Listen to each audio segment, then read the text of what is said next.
জয় গুরু। জয় গুরু। জয় গুরু।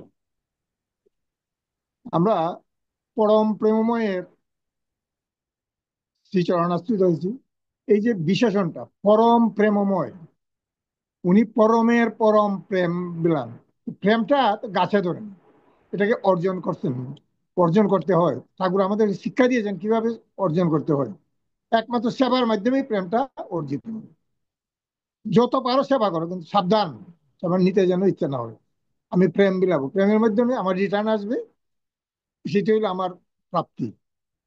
মূল কথাটা হচ্ছে আমাদের যে এখানে অনেক কিছু আছে, ঠাকুরের এই ব্যাপারে অনেক অনেক বলা আছে। এটা সারা রাত্রে বললো, কয়েকদিন ধরে বললো, কয়েক বছর ধরে বললো, এটা শেষ হবে না।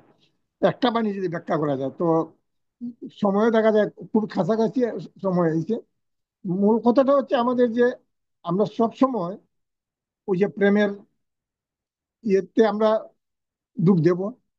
আমরা তো সবাই আমাদের যে প্রেমটা করি গিভ অ্যান্ড টেকের মাধ্যমে, গিভ অ্যান্ড টেকে কিন্তু প্রেম আসে না। প্রিয়াবান মা একটা কথা বলছে, মা নিজের হাতে ছেলে পেলে যত্ন করে বলে অশ্রদ্ধা আসে না, তাই অত ভালোবাসা। ভালোতে বাস করে খার, যার আমার সহিত প্রেম আছে।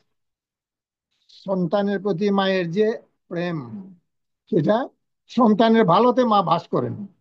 কিভাবে সন্তানটা ভালো হবে সেই দিকে ওনার কঠোর দৃষ্টি। এখানে কোনো রিটার্নের ইয়ে নাই, এই ব্যাপার ব্যাপার নাই। নিঃস্বার্থভাবে যে যা যা দেওয়া হয়, পাওয়ার আসে না রেখে, সেখানে কিন্তু প্রেম নিতে থাকে। আর যিনি প্রেমের অধিকারী, সেই কিন্তু ঠাকুরের সাথে যুক্ত হওয়ার যোগ্য ব্যক্তি হয়ে ওঠে। এখানে যে মূল কথাটা হচ্ছে যে আমাদের প্রেম বিলাপ, প্রতিটি যে যুগে যুগে যে প্রতি ইয়ে আসেন, অবতার বৃন্দ এই ধরাধামে আসেন, তারা সবাই কিন্তু প্রেমের কথা বলে আসেন। সবাইকে কাছে থাকেন, যারা তাকে ধরে তারাই মোটামুটি তার দিকে অগ্রসর হন। আমরা যে স্কুলে ভর্তি হয়েছি, প্রেমের স্কুলে ভর্তি হয়েছি, প্রেমটা কিভাবে আমরা আমাদের ব্যক্তি জীবনে এই সংগ্রহ করবো, সেটা ঠাকুরের দেওয়া আছে। সেবা, বিভিন্ন ধরনের সেবা আছে। আমার বিপ্লব বেড়ায় হয়েছে খুব সুন্দর করে, আমার প্রিয়া ভান্ডারী মা হয়েছেন সেবা সম্পর্কে। দৈহিক সেবা, মানসিক সেবা, আত্মিক সেবা। আমার দেহরে একজনে যদি সংস্কার যে এই সেবা দেয়, সেটা এক ধরনের সেবা। আমার মনের যদি আমার খোরাক দেয় একজনে, মনটা যাতে আমার প্রফুল্ল থাকে, সেইটা এক ধরনের সেবা। আমার আত্মার যাতে উন্নতি হয়, সেইটাও একটা সেবা।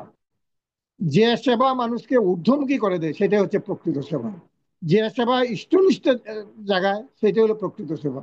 আজকে আমার খুব ক্ষুধা পাইছে, পলাশ বাজারে বললাম, বাবা আমার ইয়ে খাও, খাবার দাও, মিষ্টি দাও। সেটা আমার দেহের একটা সেবা দিল পলাশ। কিন্তু মনের বা বিবেকের বা আত্মার যে সেবা, সেটা কিন্তু আমি জ্ঞান পাই নাই। আজ এই তিনোটার সেবা যাতে যে দেয়, সেটা হলো প্রকৃত সেবা।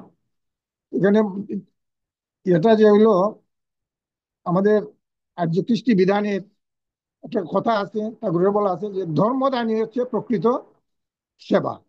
যে ধর্মকে ধারণ করিয়া অন্যকে যাজন করিয়া তাকে এই ধর্মের দিকে ধাবিত করে, প্রকৃত ঈশ্বর ইষ্টনিষ্ঠ করে গড়ে তোলে, সেটি হচ্ছে প্রকৃত সেবা। আজকে আমার শ্রদ্ধেয় পরম পূজ্য আদর্শ শ্রী অবিন্দা আজকে যে ইয়েটা দিচ্ছেন আমাদের, যে ইয়েটা দিচ্ছেন, যে ডিপি ওয়ার্ক, এটা কিন্তু সবচেয়ে বড় সেবা।